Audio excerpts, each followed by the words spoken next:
Very exciting news, we're counting down the minutes to the launch day of the Literate Child podcast, where we talk about early literacy, learning difficulties, language and literacy disabilities, dyslexia, autism, specific language impairment, and so much more. Welcome to the Literate Child podcast. I'm Rebecca LaFar-Smith. I'm Nancy Nutt. And we're here today to talk about early literacy, especially in the cases of dyslexia, autism and specific language impairment, which can create challenges for reading and writing. Rebecca and I have decided to give you guys a bit of a sneak peek at what's been happening behind the scenes at the Literate Child in preparation for our amazing, exciting, wonderful launch day on January 1st. Come and hang out with us as we talk about education, books, dyslexia and so much more. Giving him an opportunity to see that he's capable of so much more than he believed he could do. We saw the need because Josh needed those kinds of books, and it's a case of we wanted to make sure that other children have access to that. Myself as a dyslexic, I believe that it's important to show that we can be successful despite the challenges we face. Even according to the science of how people learn, the way we teach in a traditional school is not how people learn. So it doesn't. He went from being the ghost who had given up on life to being the little boy that I remember things that he's loving, go deep and learn every aspect of the curriculum with those things. The more engaged the child is, the more they learn and the more they retain from that learning, reading a lot of books together and playing games with words and learning through play. I had full lesson plans all drawn up, all timetable and everything. Fell apart within the first month because life isn't like a structured lesson plan. In addition to the brilliant and obviously very witty conversation between Rebecca and myself, we've been lucky enough to interview some amazing people. And we're interviewing you because you're dyslexic, aren't you? I am. But Now, I didn't know it until later in life. As a child, I found it very difficult to learn.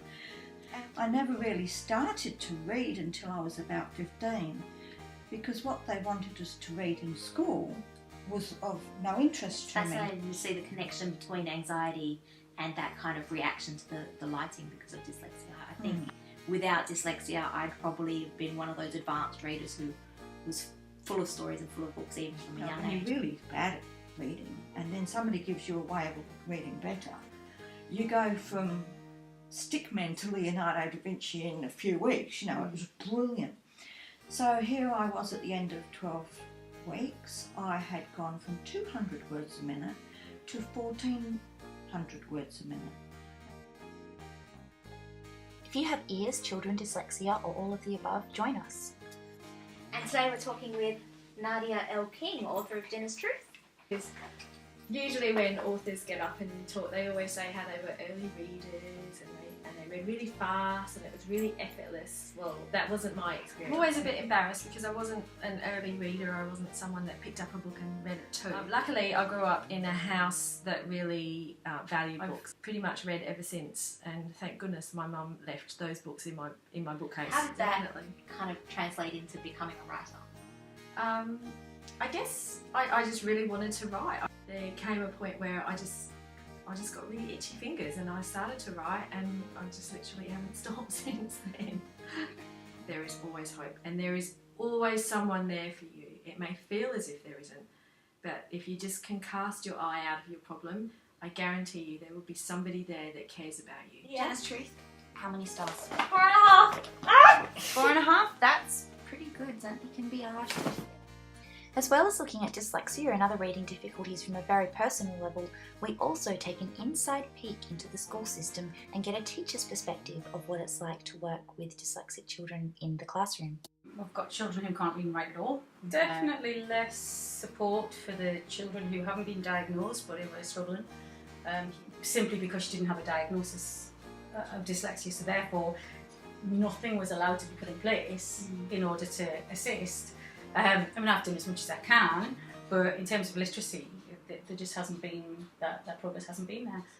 Do you think there's a lot of children who are facing that, where the diagnosis isn't there and therefore they're not getting the support they need in the classroom? The system tends to wait until the children are year 3 or year 4. By the time something's done and they're diagnosed, they're in year 6 and they're going into high school and it's too late. Look, My son had 3 different education psychologists. None of them diagnosed his dyslexia or autism.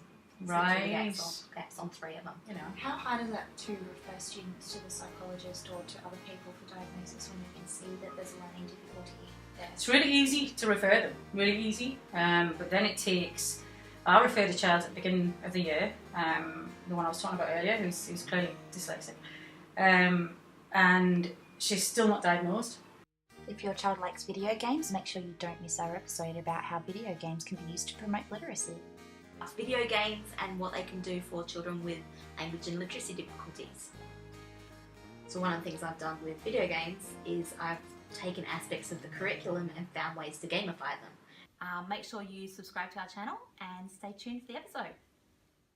Yearning for learning or pleading to lead, you've got what you need to proceed to succeed.